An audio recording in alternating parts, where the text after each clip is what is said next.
Star Wars Comics, c'est ta chronique sur la collection Star Wars des éditions Hachette, ou comment savoir si le tome du moment vaut le coup, où se placer dans la chronologie, quel est le personnage central de l'histoire, les prérequis à avoir et les grandes lignes de l'histoire. Cette chronique est réalisée en partenariat avec les éditions Hachette. Je commence à en avoir assez de tout ce sable. Ah, je ne t'avais pas vu, jeune Padawan. J'espère que tu as bien réfléchi à mon enseignement depuis la dernière fois. Après la destruction de l'Étoile Noire, les rebelles sont pourchassés par les troupes de l'Empire. Craignant qu'un espion ne soit infiltré dans leur rang, la princesse Leia Organa met sur pied un escadron secret de pilotes X-Wing, parmi lesquels se trouve Luke Skywalker. Leur double mission consiste à démasquer cet espion, mais aussi à trouver un endroit capable d'accueillir la nouvelle base rebelle.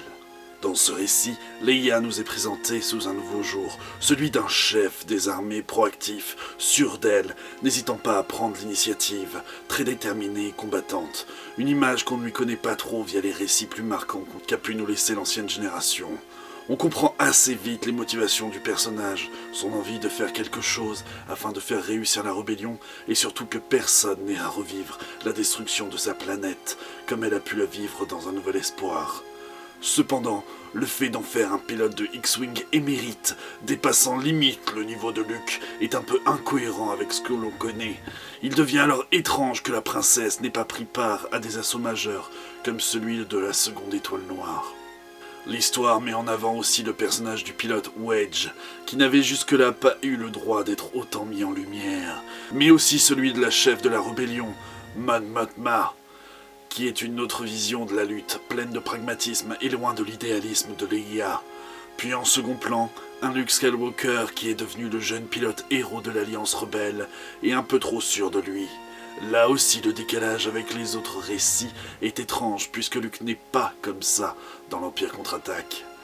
On suit aussi les aventures de Han Solo et Chewbacca, qui se retrouvent à mener une mission secrète sur Andorre, qui tourne vite mal et qui se transforme en une course-poursuite afin d'échapper à l'Empire, mais aussi aux chasseurs de primes voulant leur mettre la main dessus.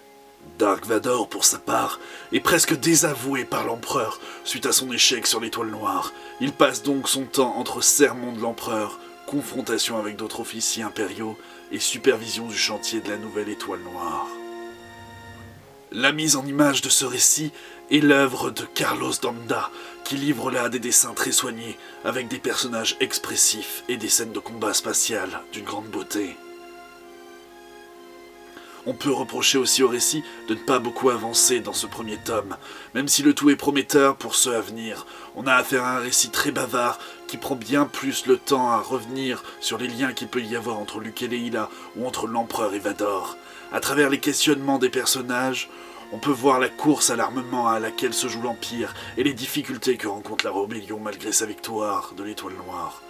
On jongle entre doses d'action et moments plus intimistes durant cette période de transition, mais hélas, l'intrigue semble peu avancée. Nous en resterons là, Padawan, pour cette fois. Je suis las, reviens me voir plus tard, j'ai besoin de repos.